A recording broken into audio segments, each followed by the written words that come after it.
Every election in Jamaica brings the same firestorm. The Prime Minister names a cabinet, and people start counting the ministers. The argument begins: too big, too costly, too political. But what if we told you Jamaica already had a plan to solve this, crafted over 30 years ago by one of the country's greatest minds? And every single government since then has ignored it. This is the story of the Cabinet Jamaica Never Built. And buried inside this story is a truth that will shock you.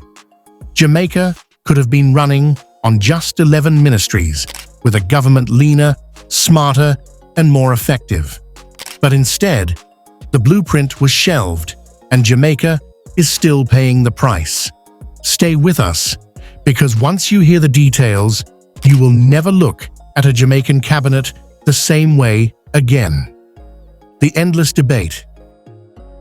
Every time a cabinet is formed, the questions fly.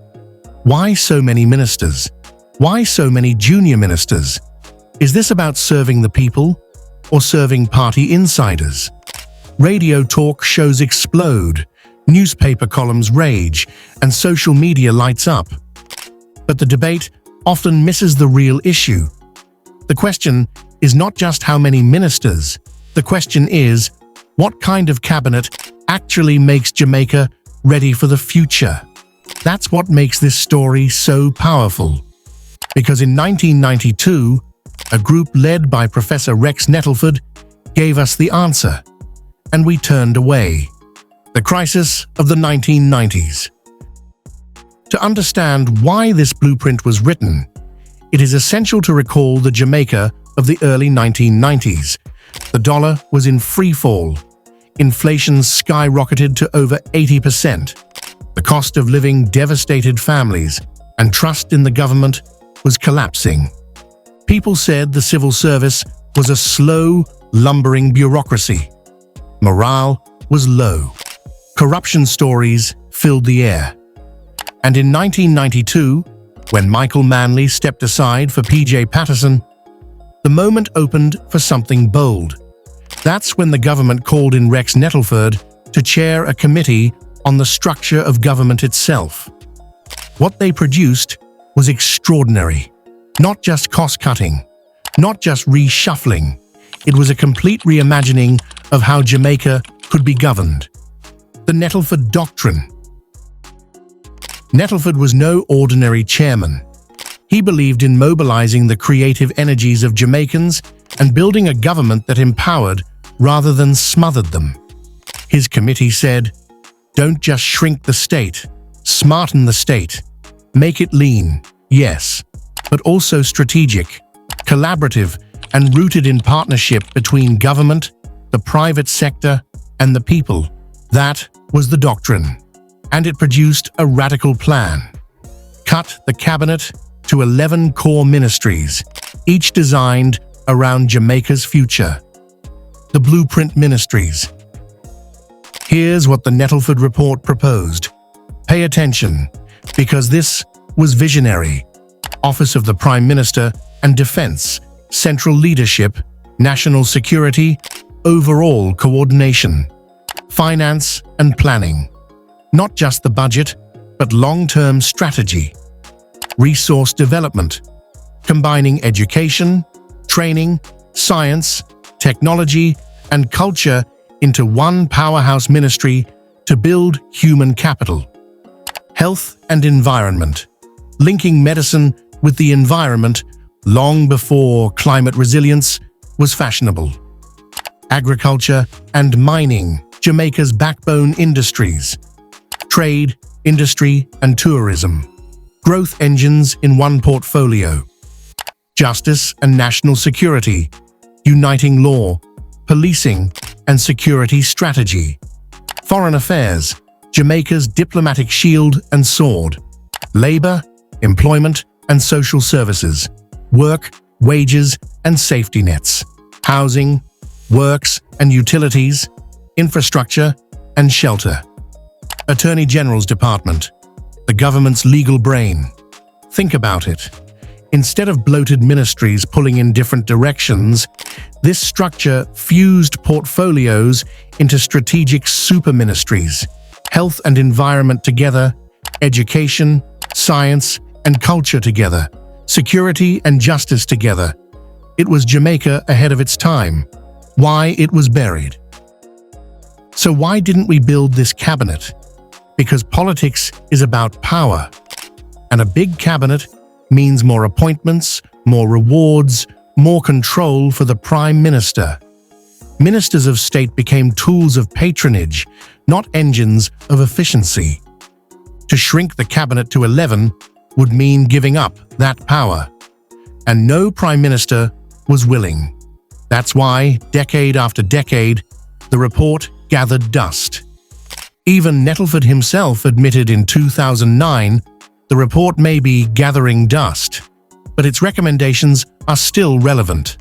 The problem wasn't the plan, it was the politics. Rex Nettleford died in February 2010, Jamaica's new challenges. But here's the danger. The world of 2025 is far more complex than the world of 1992. The old excuses no longer work. Climate change isn't an environmental issue anymore. It's economic, security, agricultural, and tourism all in one. No silo can handle it. Digital transformation is not about gadgets. It's about cybersecurity, e-government, and preparing students for a digital economy. Global crime networks move guns, drugs, and money across borders faster than any one ministry can react. Health crises like COVID-19 show that pandemics strike not just hospitals, but schools, businesses, and security forces. This is why Jamaica cannot keep clinging to bloated, fragmented cabinets. These are 21st century wicked problems, and they demand a 21st century cabinet. What a future cabinet should look like. So, what would it take to build the cabinet Jamaica finally deserves? 4 principles. 1. Strategic alignment. Ministries must reflect the vision, 2030 goals, prosperity, justice, opportunity, and environmental sustainability. 2. Agility. Governments must adapt fast, using cabinet clusters and task forces. 3. Integration. Break the silos. Group ministries by mission. 4. Expertise. Use Senate appointments for real experts, not just party insiders.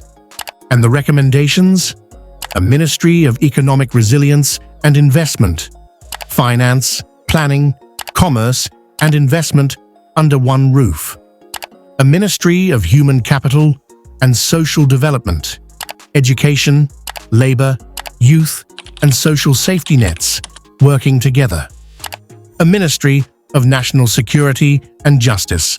Lawmakers, enforcers, and judges in one integrated structure. Ministers of State redefined as Chief Operating Officers, not political titles, but project managers with KPIs to deliver major reforms. That's how you cut waste, sharpen focus, and deliver results. But here's the haunting question. If Jamaica can't build a cabinet that fits the times, how can we ever build the Jamaica we dream of? The blueprint is still there. The crisis is bigger now. The only missing ingredient is courage. Bonus facts: the world beyond Jamaica. Let's look at 4 countries that prove Jamaica is not alone. 1. New Zealand reduced the number of ministries but strengthened cabinet committees to remain flexible. 2. Estonia runs much of its government digitally, with one of the smallest cabinets in Europe. 3. Rwanda organizes its ministries into cluster ministries around national missions, driving rapid development. 4. Singapore appoints outside technocrats to the cabinet, ensuring experts run the most complex portfolios. These are not just trivia. They show that the Nettleford vision is possible and already happening worldwide. The Cabinet Jamaica Never Built is more than a report. It is a mirror. It shows us what we could have been and what we still could be. The question is whether our leaders and we the people will demand it instead of looking at everything through political lenses. If you believe Jamaica deserves a cabinet designed for the future, not just the past, then stay with us. Here at Impacting Jamaica, we explore the issues that shape our lives both at home and across the diaspora. Please subscribe today, and let's keep this conversation alive.